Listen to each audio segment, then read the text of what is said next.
जो आपके पास आज टाइम है, वो टाइम बड़े बड़े लोग के पास नहीं है, बड़े बड़े इन्वेस्टर के पास अब वो चीज़ नहीं रह गया जो आपके पास आज है। तो आप इस टाइम को सही तरीके से अपॉर्चुनिटी में बदल दिए और एक अच्छे और सही तरीके से आप एक इन्वेस्टिंग की तरफ आप जाइए। और चाहे आप महीने के 25,000 कमाइए, चाहे 50,000 कमाइए, 1 लाख कमाइए, आपको सिर्फ एक छोटा सा टुकड़ा निकाल के हर महीने इन्वेस्ट करना है और फिर आपको एक अच्छा खासा फंड जनरेट करने से कोई रोक नहीं सकता है। तो दोस्तों चलिए फिर वीडियो को लाइक कर दीजिएगा, हम शुरू करते हैं इस वीडियो को। तो आपका इस नए चैप्टर में स्वागत है। तो दोस्तों सबसे पहले आपको बजटिंग पे ध्यान देना चाहिए कि आपका बजटिंग है क्या। सबसे पहले दोस्तों बजटिंग को आपको 3 पार्ट में डिवाइड कर लेना चाहिए। पहला आपको आपके जो नीड्स हैं उसको आपको पूरा फुलफ़िल करना है। फिर आपके वांट्स तो छोड़िए, वांट्स बहुत दूर की बात है। और तीसरा आप कितना सेव कर लेते हैं, आपको ये तीनों चीज़ पे ध्यान रखना है। लेकिन सबसे पहले तो आपको अपने बजटिंग पे ही ध्यान देना पड़ेगा इस चीज़ में कि आपको अपने 50% आपका हिस्सा आपको अपने नीड्स पे खर्च करना चाहिए। अब बाकी जो बचा हुआ पैसा रहता है, बचता तो है दोस्तों, लेकिन वो बच नहीं पाता है। वो पैसा कहीं ना कहीं इधर उधर के सब्सक्रिप्शन और फालतू की चीज़ों में चला जाता है और फिर एंड टू एंड महीने में के आखिरी में आपके पास कुछ भी नहीं बचता है। खाली आपके नीड्स ही कंप्लीट हो पाते हैं, उसके बाद आपके पास और कुछ भी नहीं रहता। और फिर आप एक अगले महीने सैलरी का वेट बड़े प्यार से करते रहते हैं। फिर अगला महीना आए, फिर वैसे ही करें, हम अपना नीड्स निकाल लें, फिर जो बचे उसको इधर उधर में उड़ा दे, फूंक दे, कुछ भी कर ले। तो ऐसे में एंड टू एंड पैसा आपके पास टिकता ही नहीं है। और ऐसे में हमारे फादर भी हमसे कहते थे कि लगता है कि तुम्हारे हाथ में कभी पैसा टिकता ही नहीं है। तो दोस्तों टिकता है लेकिन हम लोग टिकाते नहीं हैं। तो दोस्तों इसको आपको ध्यान देना है और आपको कैसे अपने 50% नीड्स पे आपको इन्वेस्ट करना है। अब बाकी का जो बचा हुआ आपके पास फंड रहता है, आप उस पर इधर उधर की फालतू चीज़ों में न गवा करके आप एक अपने लिए इतना आप फिक्स कर लीजिए कि हमें इतना सेव करना है। और बाकी कुछ आपका वांट्स का चीज़ हो या ना हो, इनफैक्ट मैं तो कहता हूँ अगर आपकी सैलरी जितनी भी अगर आपके पास आए, अगर आप महीने के 20,000 रुपये भी अगर अर्न कर रहे हैं आप, तो आपके पास लगभग 10 to 20% आपको उसको सेव में या इन्वेस्ट तो आपके पास करना ही करना चाहिए। लगभग 2 से 4 हज़ार रुपये तो आप पहले से ही उसमें से निकाल लीजिए। इतना तो आपको पहले से ही इन्वेस्ट कहीं ना कहीं करना ही करना है। भले आपका कुछ और कंप्लीट हो या ना हो, आप खाली अपने नीड्स पे ध्यान दे दीजिए। अब बाकी जो आपका सैलरी में से 10 to 20% पार्ट आपको उसमें से निकालना ही निकालना है। क्योंकि दोस्तों ये बहुत बड़ा टाइम है और एक गोल्डन तरीके का अपॉर्चुनिटी है। अगर इसको आप नहीं समझेंगे तो आपको जीवन भर भी मेहनत करेंगे तब भी आप जो आपका गोल रहेगा आप उसको अचीव नहीं कर पाएंगे।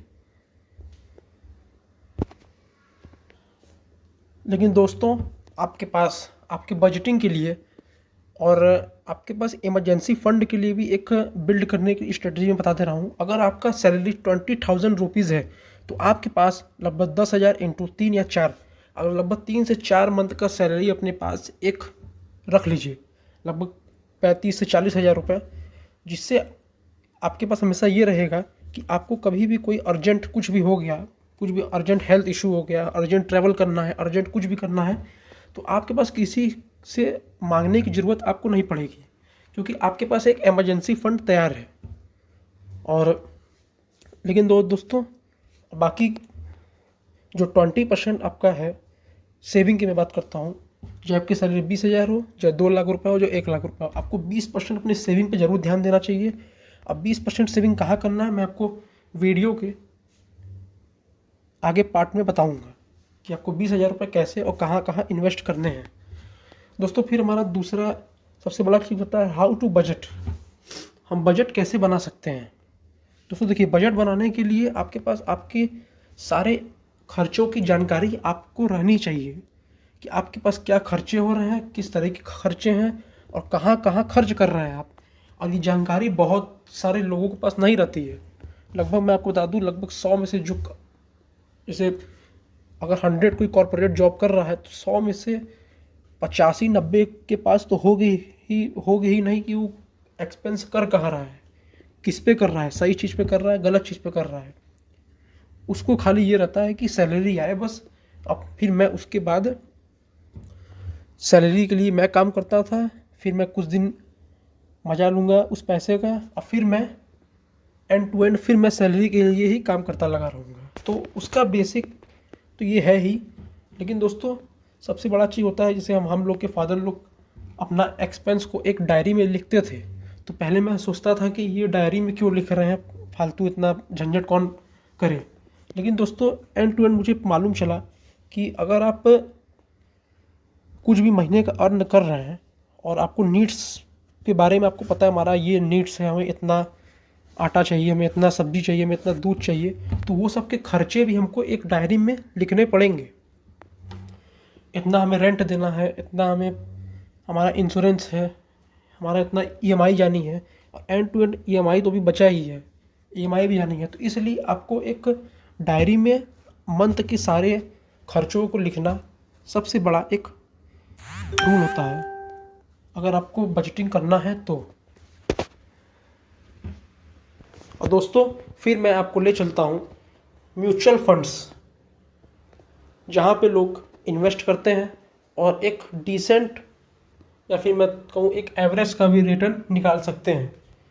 लेकिन दोस्तों ये म्यूचुअल फंड काम कैसे करता है, देखिए इसके लिए तो मैं एक डिटेल्ड वीडियो बनाऊंगा, लेकिन मैं आपको मोटी मोटा समझा देता हूँ। देखिए दोस्तों, आप किसी भी फंड में अगर आप इन्वेस्ट करते हैं तो आपका पैसा उस ब्रोकर हाउस में जाता है, और उस ब्रोकर हाउस से वो पैसा जिस कंपनी का आप लिए रहते हैं उस कंपनी में वो जाता है। जैसे आप 2,000 रुपये 3,000 रुपये कर रहे हैं तो हर महीने उसमें जाता है। अब वो पैसा उसके ग्रोथ में, उसके फाइनेंशियल में, बहुत सारी चीज़ों में पैसा उसको प्रोटेक्ट करता है, और काफ़ी अच्छे से उसका मतलब ऐसा समझिए आप, उसके यूज़ में, उस कंपनी के यूज़ में काफ़ी अच्छा आता है। फिर उसी के बिहाफ में आपको जो रिटर्न आपका बनता है वो रिटर्न कंपनी आपको डिलीवर करती है। तो दोस्तों देखिए, म्यूचुअल फंड मैं तो आपसे कहूँगा हाईली रिकमेंडेड है, आपको तो उसमें इन्वेस्ट करना ही करना चाहिए।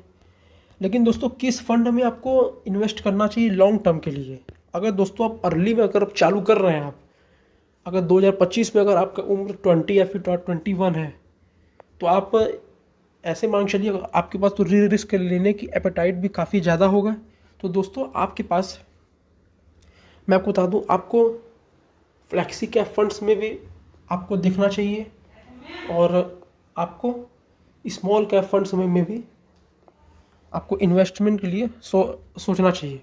लेकिन अगर दोस्तों आपका टाइम हॉरिजन लगभग 10 से 15 साल का है तो आप स्मॉल कैप, फ्लैक्सी कैप और लार्ज मिड कैप की तरफ भी आप देख सकते हैं, क्योंकि तीनों का काफ़ी एक अच्छा बैलेंस रहता है। लॉन्ग टर्म की बात कर रहा हूँ, अगर शॉर्ट टर्म में जाना है तो फिर आप इंडेक्स फंड में चले जाइएगा। इंडेक्स फंड काफ़ी कम वॉलेटाइल होता है और काफ़ी कम रिस्की भी होता है। लेकिन दोस्तों आपके पास एक इंडेक्स फंड भी जरूर रहना ही रहना चाहिए। देखिए दोस्तों, आज के समय में म्यूचुअल फंड्स बहुत तेज़ी से बढ़ भी रहे हैं और बहुत सारे लोग कर रहे हैं। लेकिन दोस्तों जब अपने उम्र के पड़ाव पर डाक चुके हैं, लगभग 40-38 साल हो चुके हैं, तो फिर ऐसे इन्वेस्ट करने का कोई बहुत ज़्यादा आपको बेनिफिट तो आपको नहीं मिलेगा। वही मैं कह रहा हूँ, अगर आप अपने अर्ली में हैं और आप जानते हैं, इसलिए मैं आपके लिए ये वीडियो बना रहा हूँ। अगर आप जानते हैं तो आप इन्वेस्टमेंट अभी से, आज से चालू कर सकते हैं। तब आपको उसको बाद में आपको उसको क्या बेनिफिट मिलेगा वो तो आप खुद बताएंगे हमें क्या बेनिफिट आपको रहेगा लॉन्ग टर्म में। क्योंकि देखिए दोस्तों, 5 साल, 8 साल, 6 साल में कोई बहुत ज़्यादा डिफ्रेंशिएट तो नहीं हो जाएगा।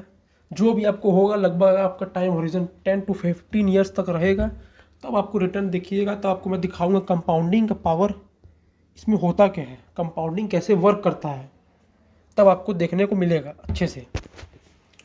और दोस्तों देखिए ये SIP क्या होता है। देखिए दोस्तों SIP बहुत तरह से चीज़ों में होता है और बहुत सारे प्रोडक्ट में भी SIP होता है। लेकिन दोस्तों SIP आप म्यूचुअल फंड में भी कर सकते हैं और स्टॉक्स में भी कर सकते हैं और गोल्ड सिल्वर में भी SIP आप कर सकते हैं। लेकिन मैंने दोस्तों आपसे कहा क्या, आपके पास टाइम अगर है 10 से 15 साल का, तो आपको large and mid cap stocks में, इनफैक्ट म्यूचुअल फंड्स में और स्मॉल कैप म्यूचुअल फंड्स में, और बहुत सारे जो भी ऐसे चीज़ हैं जैसे फ्लेक्सी कैप फंड हो गया, आपको इसमें SIP करना ही करना चाहिए। मैं आपकी टेबल पे, मैं आपके स्क्रीन पे एक ग्राफ, एक चार्ट शेयर करूँगा। जिस हिसाब से आपका इनकम रहेगा आपको उस हिसाब से ही इन्वेस्ट करना चाहिए। मैं आपको शो कर देता हूँ, शो होगा। और फिर दोस्तों उसके बाद आपके पास देखिए एक रहना चाहिए कि आप सबसे ज़्यादा SIP देखिए दोस्तों होता है म्यूचुअल फंड्स में। तो म्यूचुअल फंड्स में तो आपको SIP करना ही करना चाहिए और लगभग 1 से 1,500 रुपये महीने का तो आपको निकालना ही निकालना चाहिए। अब बाकी दोस्तों आप गोल्ड सिल्वर की तरफ भी आप ध्यान दे सकते हैं। तो ये दोस्तों गोल्ड सिल्वर का भी रिटर्न आप तो देख ही रहे होंगे पिछले 5 सालों में क्या रिटर्न देते आया है। तो दोस्तों आपने तो गोल्ड का रिटर्न देखा ही होगा, पिछले 5 सालों में क्या रिटर्न देते आया। लगभग 15 से 20% का रिटर्न तो आपको गोल्ड भी देते आया है। चाहे फिजिकल गोल्ड हो, फिजिकल हो उसमें क्या है, अगर आप फिजिकल में भी बाय करेंगे तो रिटर्न तो आपको वही मिलेगा जो उसमें मिल रहा है।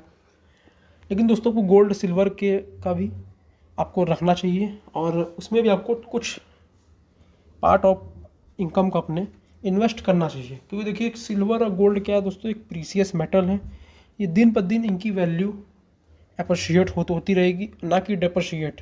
अब लेकिन दोस्तों अगर डेप्रिशिएट थोड़ा बहुत हो, कुछ अगर एक फॉल आए, तो आपको और बाय करना ही चाहिए। क्योंकि देखिए दोस्तों काफ़ी सेफ मेटल्स होते हैं ये सब और काफ़ी अच्छे होते हैं। तो दोस्तों आपको यह चीज़ तो करना चाहिए। और दोस्तों देखिए मेरे पास अभी तो ना कोई कंप्यूटर है और ना कोई लैपटॉप है, तो मैं एक अपने फ़ोन से वीडियो बना रहा हूँ, तो इसलिए बहुत अच्छा तो आपको नहीं आउटपुट मिलेगा। लेकिन जो मिलेगा दोस्तों आप उसको कमेंट में ज़रूर बताइएगा। और अभी तो मेरे पास कुछ है नहीं, तो इसके लिए मैं आपको सॉरी बोलता हूँ। इसलिए हमारा आप सपोर्ट करिए जिससे मैं और भी अच्छा वीडियो बना सकूँ। अब वही दोस्तों अगर मैं स्टॉक्स के बारे में बात करूँ, बहुत सारे लोग पूछ रहे होंगे कि स्टॉक में हम इन्वेस्ट कर सकते हैं। तो देखिए दोस्तों स्टॉक में डायरेक्टली इन्वेस्ट करना, मैं आपसे क्या कहा, आपके डायरेक्टली इन्वेस्ट करना काफ़ी देखिए रिस्की हो सकता है और काफ़ी वॉलेटाइल रहता है, तो आप जान रहे हैं। और वही दोस्तों म्यूचुअल फंड के कंपैरिजन में, म्यूचुअल फंड में क्या है, आप एक कंपनी को पैसा दे दी, वो आपका पैसा वो मैनेज कर रहा है खुद। लेकिन देखिए दोस्तों अगर आप स्टॉक बाय करते हैं तो उसके मालिक आप खुद हो जाते हैं। आपको खुद देखना चाहिए वो स्टॉक किधर किस साइड की तरफ मूव दे सकता है, वो स्टॉक का फंडामेंटली कैसा स्टॉक है, उसका पी रेशियो क्या है, वो किस फील्ड में काम करता है। अगर दोस्तों अगर आपको इतना अगर आप देख सकते हैं और आपके पास कुछ कैपिटल भी है रिस्क लेने के लिए, तो डेफिनेटली आप स्टॉक को भी बाय कर सकते हैं। अब बाय वो भी दोस्तों शॉर्ट टर्म के लिए मत करिए, आप जब भी स्टॉक को बाय करिए तो लॉन्ग टर्म के लिए ही करिए। लंबे स्टॉक को भी आप 4 से 5 साल का समय दीजिए और फिर देखिए। क्योंकि दोस्तों स्टॉक्स में साल भर, 6 महीने, 1.5 साल में काफ़ी ज़्यादा उठापटक देखने को मिलता है। ये तो आप देखे ही होंगे, कोई स्टॉक अगर 6 महीना में 100% का रिटर्न दे भी दिया, तो हो सकता है अगले 6 महीने में वो स्टॉक डाउन हो जाए और जो आपका 100% का रिटर्न आपको दिया था लगभग वो आधा हो जाए। तो देखिए इस प्रकार का, इस तरीके का केस तो बहुत सारा है। और ऐसे में बचने के लिए मैं तो देखिए अभी आपको डायरेक्टली यही कहूँगा कि आपको अपना पैसा म्यूचुअल फंड में ही इन्वेस्ट करना चाहिए। जब आप इतना रिस्क लेने के लिए एपेटाइट हो सके तभी आपको स्टॉक की तरफ दिखना चाहिए।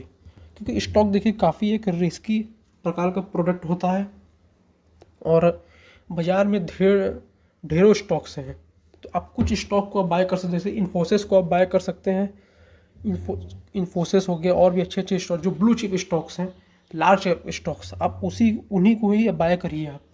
अब बाकी जो स्मॉल कैप, माइक्रो कैप, ये सबसे तो एकदम आप बच के रहिए, ये सब स्टॉक से तो एकदम बच के रहिए आप। बस स्टॉक्स में दोस्तों आपको यही देखना रहता है कि आपको किस टाइम पे बाय करना है और किस टाइम पे आपको सेल करके एग्जिट होना है। बस यहीं पे प्रॉब्लम आता है और इसी पे 190% लोग फंसते हैं इसी चीज़ में। 10% लोग ये चीज़ जानते हैं कि कब आपको बाय करना है, किस टाइम पे बाय करना है और किस टाइम पे एग्जिट करना है। देखिए, इसके लिए मैं दोस्तों आपके लिए एक सेपरेट वीडियो ज़रूर बनाऊंगा, जिसके लिए अगर आप कमेंट करेंगे, जिसका ढेर सारा कमेंट आएगा, तो मैं ज़रूर एक वीडियो बनाने की इस पर बनाऊंगा लगभग। तो दोस्तों देखिए, इन्वेस्ट करने के लिए तो काफ़ी चीज़ है, एफडीज़ है, ये है वो है, लेकिन देखिए तो कुछ एफडीज़ भी हैं जो आपको अच्छा रिटर्न दे सकते हैं। लेकिन दोस्तों हम कह रहे हैं, अगर आप रिस्क लेने के लिए अभी आपके पास समय है, तो आप एफडी में तो मेरे ख्याल से अभी आपको साइड में ही रखना चाहिए ऑप्शन। आपको एसआईपीज़, म्यूचुअल फंड्स और वो भी गोल्ड्स एंड सिल्वर्स में ज़्यादा आपको ध्यान देना चाहिए। और जो मैंने वीडियो में आपको कहा कि आपको इमरजेंसी फ़ंड तो आपको बेसिकली आपको बना के रखना ही चाहिए। अभी अगर आपके पास इमरजेंसी फ़ंड नहीं है, तो इस वीडियो को देखने के बाद 3 महीना तक तो आप कहीं इन्वेस्ट मत करिएगा। सबसे पहले आप अपना इमरजेंसी फ़ंड बिल्ड करिए, तब फिर आप चौथे महीने से आप जो बताए हैं आपको, आप उसमें इन्वेस्ट करिएगा। तो चलिए दोस्तों, अब आज के लिए इतना ही, क्या कि वीडियो काफ़ी लंबा होते जा रहा है। और अगर आपको वीडियो अच्छा लगा होगा तो हमारे वीडियो को लाइक ज़रूर करें, कमेंट ज़रूर कर दीजिएगा, सब्सक्राइब कर दीजिएगा, जिससे हमें रियल मोटिवेट हो और हम ऐसे में और भी टॉपिकों पे वीडियो रिसर्च करके बनाएंगे। कुछ दोस्तों टाइम इशू के कारण वीडियो थोड़ा डिले आती है और टाइम पे नहीं आ पाता, इसलिए दोस्तों इसके लिए मैं आपसे माफ़ी मांगता हूँ। तो फिर मिलते हैं एक नेक्स्ट वीडियो में।